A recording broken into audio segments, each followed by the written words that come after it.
जी बिस्मिल्लाहिर्रहमानिर्रहीम। अस्सलाम वालेकुम students, hope you all fine. If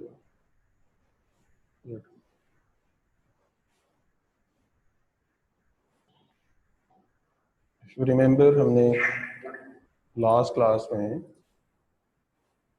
topic conclude किया था day books, ledgers and control accounts, and the next topic is double entry errors. Double entry errors. Double entry, we know well what does it mean. While we prepare journal, ledger, trial balance, we record transactions. The record keeping phase. In that phase, if there is any error, any mistake, the question is what to do then. तो double entry करते हुए अगर कोई error हो जाए तो उसको हमने क्या करना है, इस पे आज हमारी डिस्कशन होगी।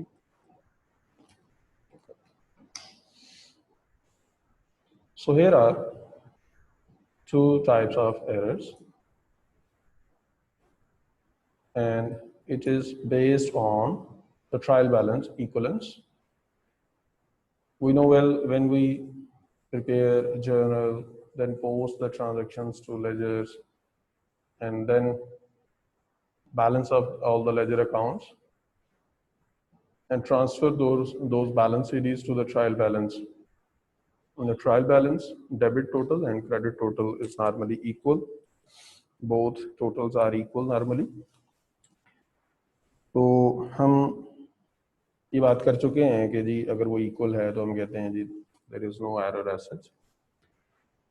लेकिन आज हम सीखेंगे कि इट इज पॉसिबल कि अगर ट्रायल बैलेंस इक्वल भी है तो फिर भी एरर्स हो सकते हैं। कैसे हो सकते हैं, इस पे हम बात करेंगे। तो इसी बेस पे यहाँ पे टू टाइप्स ऑफ एरर्स आपको बताए जा रहे हैं। One is double entry errors affecting trial balance, and second is double entry errors not affecting trial balance.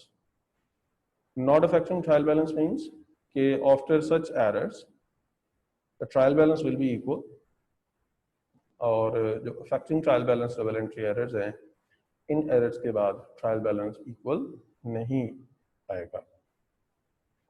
तो पहले हम करेंगे double entry errors not affecting trial balance। हर एक कॉन्सेप्ट को हम समझेंगे और उसकी डेफिनेशन कॉन्सेप्ट छोटा सा, उसकी एक एग्जांपल डिस्कस की जाएगी ताकि बहुत अच्छे से समझ आ जाए। जिन बच्चों ने O3 में पढ़ा है उनके लिए ये बहुत ही आसान होगा क्योंकि all the errors are same. तो उनको जस्ट एक रिव्यू हम देंगे और फिर आगे देखेंगे कि at this level, AS level में हमें किस पैटर्न का क्वेश्चन पूछा जाएगा।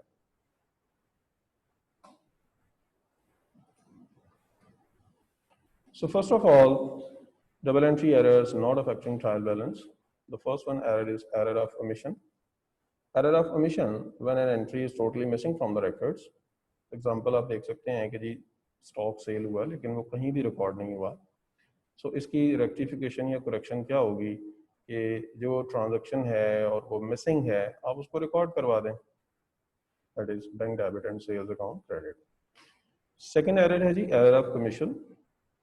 एरर ऑफ कमीशन क्या है कि जब हम बाय मिस्टेक किसी रॉन्ग अकाउंट में ट्रांजैक्शन रिकॉर्ड करते हैं। एग्जांपल से बात और भी क्लियर होगी, जैसा कि हमने सेल्स की है to Ali Ajmal but recorded in mister Ali Khan account. मिलते जुलते नाम थे तो हमसे गलती हो गई कि भाई नहीं ध्यान रहा कि किस कस्टमर को सेल हुई है। तो कस्टमर किसी एक कस्टमर को सेल किया लेकिन रिकॉर्ड किसी दूसरे कस्टमर के अकाउंट में हो गई है। तो हम ज़रा डिटेल से बात करेंगे, जैसा कि करेक्ट एंट्री क्या है कि आप अली अजमल को डेबिट करें और सेल्स को क्रेडिट करें। लेकिन रॉन्ग एंट्री क्या हुई कि हमने अली खान को डेबिट कर दिया लेकिन सेल्स को जो क्रेडिट किया दैट इज़ ओके, वो ठीक है। अब देखिए जो करेक्ट एंट्री इस वक्त हम देख रहे हैं ये रिकॉर्ड्स में रिकॉर्ड नहीं हुई। जो रिकॉर्ड हुई है वो बेसिकली रॉन्ग एंट्री है कि अली खान को हमने डेबिट कर दिया था।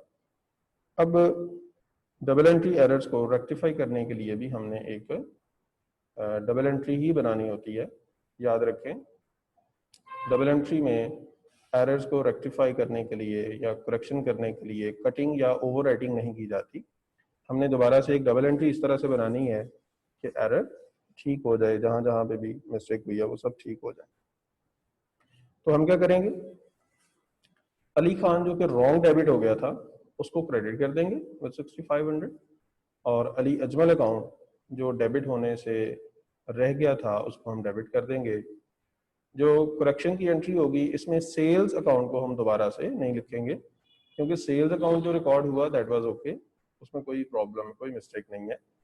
अली खान रॉन्ग डेबिट हो गया था उसको मैंने क्रेडिट कर दिया, और अली अजमल जो डेबिट होने से रह गया था उसको मैंने आज डेबिट किया। तो हम देखेंगे कि इस तरह से दोनों लेजर अकाउंट्स ठीक हो जाएंगे।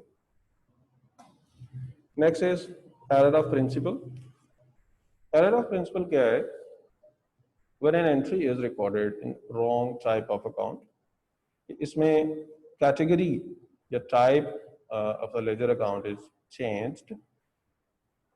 फॉर एग्जांपल, हमने मशीनरी बाय की है लेकिन उसको परचेज अकाउंट में डेबिट कर दिया है। अब जो मशीनरी हम बाय करते हैं तो उसको मशीनरी अकाउंट में डेबिट होना चाहिए, as machinery is a non current asset. और परचेज अकाउंट में आपको पता है हम क्या डेबिट करते हैं, that is purchase of stock. तो अब यहाँ पे करेक्ट एंट्री क्या है कि मशीन को डेबिट हो और बैंक अकाउंट क्रेडिट हो, लेकिन बाई मिस्टेक हमने क्या कर दिया, हमने परचेज अकाउंट को डेबिट कर दिया और बैंक को क्रेडिट किया। अब देखिए रॉन्ग एंट्री के अंदर भी जो बैंक अकाउंट क्रेडिट हुआ है दैट इज ओके, वो बिल्कुल ठीक है, लेकिन जो परचेज अकाउंट डेबिट हुआ है ये रॉन्ग है। तो रेक्टिफिकेशन या करेक्शन कैसे होगी कि आप परचेज अकाउंट को क्रेडिट कर दें और मशीनरी अकाउंट को डेबिट करें। क्यों?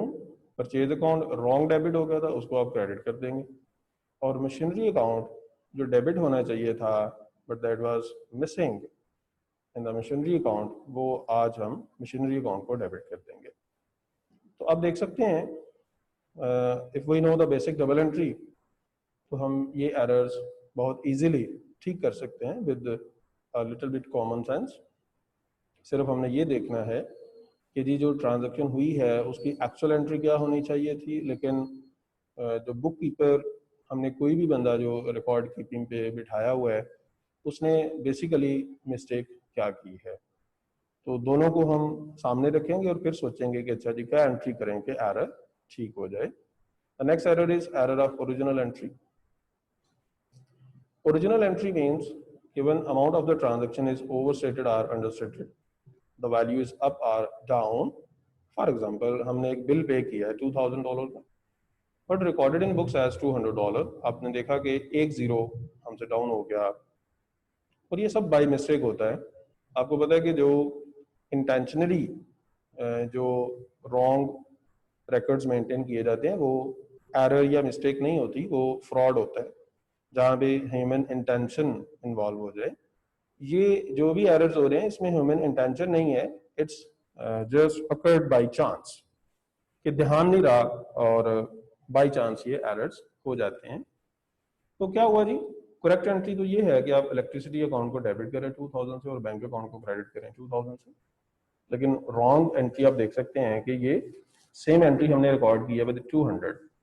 तो डिफरेंस कितने का आ गया? The difference is of $1800। तो हम क्या करेंगे, करेक्शन पर्पज के लिए सेम एंट्री हम 1800 से दोबारा से कर देंगे। तो इलेक्ट्रिसिटी अकाउंट को डेबिट कर दें 1800 से और bank account credit with 1800। Next is error of transposition. Error of transposition क्या है कि इसमें डिजिट्स मिसप्लेस हो जाते हैं, और इसमें भी मेन कंसर्न वही है कि value is up or down, कि value is overstated or understated. तो कुछ बुक्स में आप देखेंगे कि एरर ऑफ ट्रांसपोजिशन या एरर ऑफ ओरिजिनल एंट्री को एक ही कैटेगरी में रखा जाता है। हमने कोशिश की है कि यहाँ थोड़ा ज़्यादा डिटेल से एक्सप्लेन हो जाए कि ओरिजिनल एंट्री में वैल्यू अप डाउन हो रही है, जो एंड पे हम कोई डिजिट प्लस माइनस कर दें, और अगर डिजिट्स की मिसप्लेसमेंट हो, डिजिट्स आर मिसप्लेस्ड, तो ये जो एरर होगा it will be error of transposition.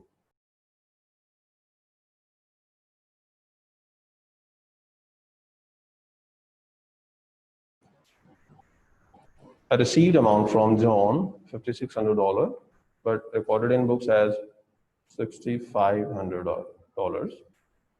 तो जो 5-6 है उसको 6-5 लिख दिया गया, 5-6 को 6-5 लिख दिया गया, डिजिट्स आर मिसप्लेस्ड, और करेक्ट एंट्री आप देख सकते हैं कि it should be recorded as bank account debit and John account credit with $5,600।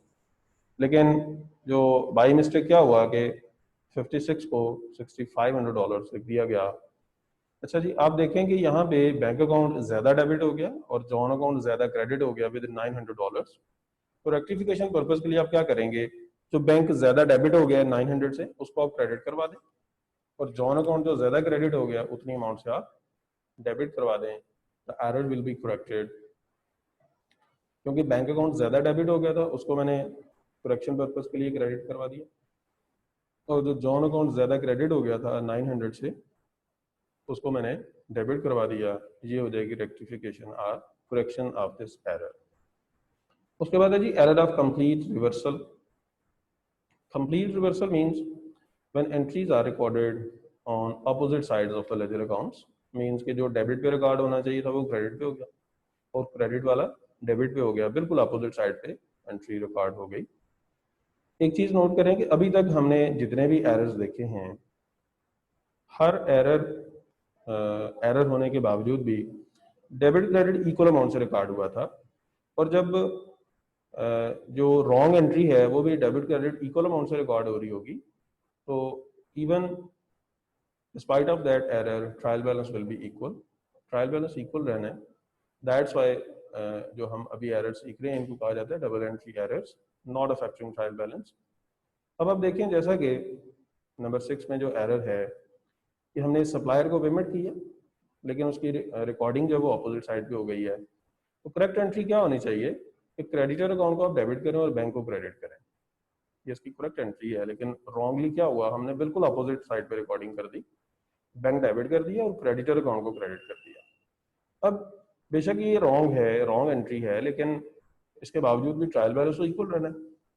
क्यों इक्वल रहना है? क्योंकि डेबिट क्रेडिट इक्वल अमाउंट से रिकॉर्ड हुए। तो सोचें इसकी रेक्टिफिकेशन या करेक्शन कैसे होगी कि क्रेडिटर को हम डबल अमाउंट से डेबिट करेंगे और बैंक को डबल अमाउंट से क्रेडिट करेंगे। ये डबल अमाउंट का क्या सीन है कि जब हम क्रेडिटर अकाउंट को डेबिट करेंगे 4500 से, फर्स्ट 4500 से, तो अभी वो जो रॉन्ग साइड पे गया है क्रेडिट साइड पे उसका इफेक्ट कैंसिल हुआ, लेकिन वो जो एक्चुअली 4500 डेबिट साइड पे आना चाहिए था वो भी पेंडिंग है। तो हम क्या करेंगे, क्रेडिटर अकाउंट को 4500 से मजीद डेबिट कर देंगे। In this way creditor account double amount से डेबिट हो गया विद 9000 और बैंक अकाउंट क्रेडिट हो गया with 9000 for rectification purpose.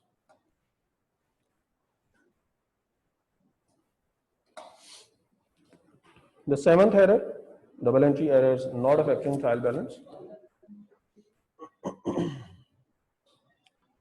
Here is error of compensation या compensating error. तो ये कैसे होता है? There are two such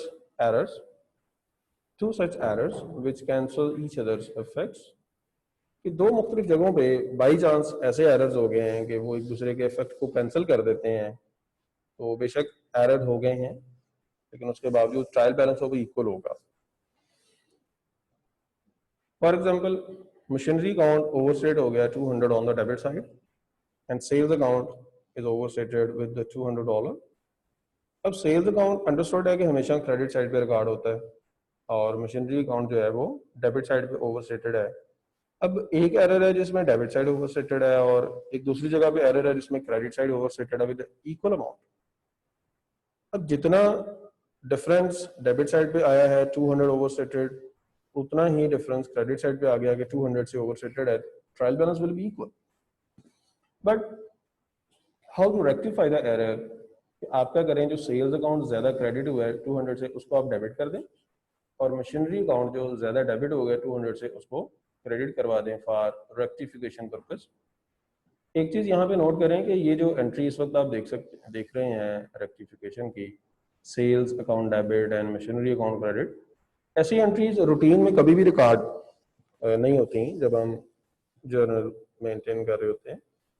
क्योंकि ये रूटीन की एंट्री नहीं है, this is not for recording purpose, ये स्पेशल एंट्रीज हम पास करते हैं for rectifications, for corrections of the errors. तो ये आपने इसमें वरी नहीं करना कि हाँ जी ये सेल्स डेबिट और मशीनरी अकाउंट कैसे आ गया, क्योंकि ये रूटीन की रिकॉर्डिंग की ट्रांजैक्शन तो है ही नहीं है, कि एंट्री जो है वो रिकॉर्डिंग पर्पज के लिए नहीं है, हमने डबल एंट्री की।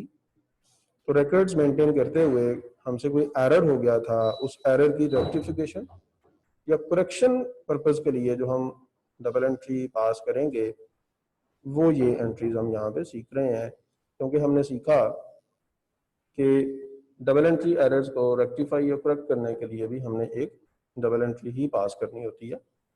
So next is double entry errors affecting trial balance.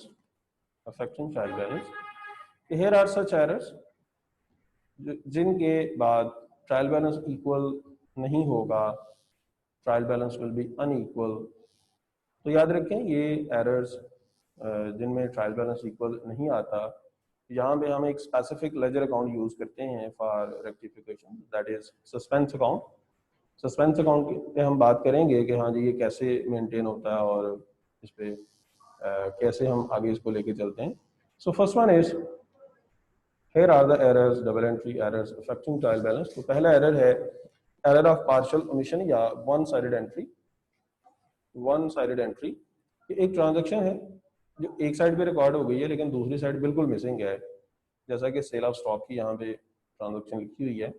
तो करेक्ट एंट्री तो ये है कि जी बैंक डेबिट हो सेल्स क्रेडिट हो, लेकिन हमने बाई चांस बाई मिस्टेक क्या किया, बैंक को डेबिट कर दिया लेकिन जो सेल्स अकाउंट को क्रेडिट करना था वो मिसिंग है। तो अब हम सोचेंगे कि how to rectify this error. तो ऑब्वियसली जो सेल्स अकाउंट क्रेडिट साइड में मिसिंग है उसको मैं अगर क्रेडिट करवा दूं तो एरर विल बी करेक्टेड। तो मैंने सेल्स अकाउंट को क्रेडिट कर दिया, बट द क्वेश्चन इज कि डेबिट किसको करूं। अगर तो मैं बैंक को दोबारा से डेबिट करूं तो क्या हो जाएगा, बैंक अकाउंट 2 टाइम्स डेबिट हो जाएगा, that will be again wrong. तो यहाँ पे हम क्या करते हैं कि जब हम सेल्स अकाउंट को क्रेडिट कर रहे हैं विद 5000, तो हम डेबिट करेंगे सस्पेंस अकाउंट को विद 5000। तो याद रखें सस्पेंस अकाउंट को हमने पहले कभी भी नहीं मेंटेन करना, पहले कभी भी इसको रिकॉर्ड नहीं करना। पहले हम उस लेजर अकाउंट को टारगेट करेंगे जहाँ पे एरर है, जहाँ पे कोई प्रॉब्लम है, जैसा कि सेल्स अकाउंट। तो मैंने सेल्स अकाउंट को क्रेडिट किया, वो ठीक हो गया। उसका जो सेकंड इम्पैक्ट है, मतलब डेबिट किसको करना है, for that purpose I will use suspense account. Suspense account क्या है बेसिकली, इस पे हम थोड़ी देर आगे चल के मजीद बात करेंगे। उसके बाद है जी सेकंड एरर है एरर ऑफ ओरिजिनल एंट्री या एरर ऑफ ट्रांसपोजिशन। जैसा कि मैंने बताया कि ये दोनों एक ही तरह के एरर्स होते हैं, ओरिजिनल एंट्री या ट्रांसपोजिशन, जिसमें वैल्यू अप डाउन हो जाए। अब ये एरर हमने पहले भी देखा है, error not affecting trial balance, अभी दोबारा से आ गया। लेकिन यहाँ पे हम बात करेंगे कि जो वैल्यू अप या डाउन होगी, ओवरस्टेट या अंडरस्टेट होगी, that will be only on one side of the ledger account. Example आप देखें कि हमने वेजेस पे की हैं, तो वेजेस की अमाउंट है $6700, लेकिन जो वेजेस अकाउंट है उसमें जब हमने डेबिट साइड पे रिकॉर्डिंग की तो वो 76 लिख दिया। इट मीन्स कि बैंक अकाउंट जो क्रेडिट करना था वो बिल्कुल ठीक है। आप नीचे एंट्रीज भी देख सकते हैं, करेक्ट एंट्री ये है कि वेजेस डेबिट हो, बैंक क्रेडिट हो, सेम अमाउंट 6700 के साथ। लेकिन रॉन्ग एंट्री में जब हम आते हैं तो हम देखते हैं कि वेजेस अकाउंट जो डेबिट हुआ है वो 76 से हुआ है और बैंक अकाउंट जो क्रेडिट हुआ है वो बिल्कुल ठीक है। अब where is the error, error कहाँ पे है, एरर है जी वेजेस अकाउंट में, कि वेजेस अकाउंट जो 900 से ज्यादा डेबिट हो गया। तो जितनी अमाउंट से वेजेस अकाउंट ज्यादा डेबिट हो गया है उतनी अमाउंट से आप वेजेस को क्रेडिट करें फॉर रेक्टिफिकेशन पर्पस। तो डेबिट किसको कर देंगे, दैट इज सस्पेंस अकाउंट। इस सस्पेंस अकाउंट को हम 900 से डेबिट कर देंगे। फिर से देख लें, बैंक अकाउंट जो क्रेडिट हुआ था दैट वाज वेरी ओके, उसको कोई इशू नहीं है, कोई प्रॉब्लम नहीं है, उसमें कोई मिस्टेक नहीं है। जो वेजेस अकाउंट डेबिट हुआ था उसमें सिर्फ डिजिट्स जो हैं वो मिसप्लेस हो गए थे, 67 की बजाय 76 लिख दिया गया। सो 900 से वेजेस अकाउंट ओवरस्टेट हो गया। तो आप देख सकते हैं कि यहाँ पे जो रॉन्ग एंट्री हमारे सामने है, ये डेबिट क्रेडिट इक्वल अमाउंट से रिकॉर्ड नहीं हुआ, डेबिट कुछ और है क्रेडिट कुछ और है। तो जब डेबिट क्रेडिट इक्वल अमाउंट से रिकॉर्ड ना हो तो obviously and with trial balance equal नहीं आएगा, दैट्स वाई हम इन एरर्स को कहते हैं double entry errors affecting trial balance. तो यहाँ पे रेक्टिफिकेशन क्या होगी कि आप वेजेस को क्रेडिट करते हैं 900 से और सस्पेंस अकाउंट को डेबिट कर दें with 900। So here is costing error. Costing error, it means an error while making totals। तो टोटल करते हुए जब हमसे कोई मिस्टेक हो जाती है तो इसको कॉस्टिंग एरर कहते हैं, CAST। अगर इसका डिक्शनरी मीनिंग भी देखें तो cost means to make total, to make an aggregate, CAST cost. तो यहाँ पे एग्जांपल है जी, sales account is over total by 350। तो अंडरस्टूड है कि sales account is always on credit side, it means credit side is over totalled by 350। तो सोचें इसकी रेक्टिफिकेशन या करेक्शन कैसे होगी कि सेल्स अकाउंट जो ओवर टोटल हो गया है क्रेडिट साइड पे, तो हम सेल्स को डेबिट कर दें 350 से फॉर रेक्टिफिकेशन पर्पस, और सस्पेंस अकाउंट को क्रेडिट कर दें विद 350। दोबारा से देख लें, हमने पहले टारगेट करना है उस लेजर अकाउंट को जहां पे कोई एरर, कोई मिस्टेक है, और वो है सेल्स अकाउंट। तो मैंने सेल्स अकाउंट को डेबिट किया फॉर करेक्शन पर्पस, तो उसके अगेंस्ट हम क्रेडिट किसको करेंगे, that is suspense account. Fourth one error है जी, here are the errors affecting trial balance. Number 4 है जी, opening balance is written wrongly. कि किसी लेजर अकाउंट का जो ओपनिंग बैलेंस लिखना था वो हमसे ठीक नहीं लिखा गया। For example capital account opening balance 1 lakh है लेकिन हमने एक जीरो कम कर दिया। अब अंडरस्टूड है कि कैपिटल का opening balance it is always on credit side. Capital account का ओपनिंग बैलेंस हमेशा क्रेडिट साइड पे लिखा जाता है। तो ये जो हमने 1 लाख का ओपनिंग बैलेंस था उसको हमने 10,000 लिखा है, तो इसका मतलब क्या है, इसका मतलब है कि credit side is understated, credit side is understated with $90,000। तो इसकी रेक्टिफिकेशन क्या होगी कि आप कैपिटल अकाउंट को 90,000 से क्रेडिट कर दें, उसके अगेंस्ट डेबिट कर देंगे हम सस्पेंस अकाउंट को। बहुत ध्यान से समझें, ओपनिंग बैलेंस का जो कैपिटल अकाउंट का ओपनिंग बैलेंस है that is always on credit side, और वो 1 लाख की बजाय 10,000 लिखा गया, तो 90,000 से क्रेडिट साइड अंडरस्टेटेड है। तो जितनी अमाउंट से अंडरस्टेटेड है कैपिटल अकाउंट को हम 90,000 से क्रेडिट कर देंगे और सस्पेंस अकाउंट को डेबिट कर देंगे। Next is balance CDs are written wrongly in the trial balance. आपको पता है कि balance CDs of the ledger accounts, इनको हम उठा के ट्रायल बैलेंस में लेके जाते हैं, तो वो हमसे वहां पे गलत लिखा गया। अब ये जो गलत लिखना है ये कुछ भी हो सकता है, उसकी साइड चेंज हो जाए या अमाउंट जो है वो चेंज हो जाए या बिल्कुल मिस हो जाए, कुछ भी मिस्टेक हो सकती है बैलेंस सीडी को ट्रायल बैलेंस में लिखने में। इसी तरह से जो अभी हमने नंबर 4 पे पढ़ा, ओपनिंग बैलेंस को लिखने में मिस्टेक हो जाए, तो वहां पे भी कुछ भी एरर हो सकता है कि सेम साइड पे ठीक लिखा बट वैल्यू चेंज कर दी, या अपोजिट साइड पे लिख दिया। ओपनिंग बैलेंस जो क्रेडिट साइड पे आना था उसको हमने डेबिट पे लिख दिया, जो डेबिट पे आना था उसको क्रेडिट पे लिख दिया, ऐसा हो सकता है। इस वक्त जो हमारे सामने एरर है, क्या कहा जा रहा है कि जी ड्राइंग्स अकाउंट का बैलेंस सीडी है 5500, लेकिन उसको ट्रायल बैलेंस में क्रेडिट साइड पे लिख दिया। हालांकि हमें पता है कि ड्राइंग्स अकाउंट का बैलेंस ट्रायल बैलेंस में हमेशा डेबिट साइड पे लिखा जाएगा, it can never be on credit side. तो इसकी फिर करेक्शन क्या है कि ड्राइंग्स अकाउंट जो रॉन्ग साइड मतलब क्रेडिट साइड पे लिख दिया गया था, इसको जब हम ठीक करना चाहेंगे तो क्या करेंगे, ड्राइंग्स अकाउंट को डबल अमाउंट से डेबिट करेंगे 11,000, और सस्पेंस अकाउंट को फिर सेम अमाउंट मतलब 11,000 से क्रेडिट कर देंगे। सो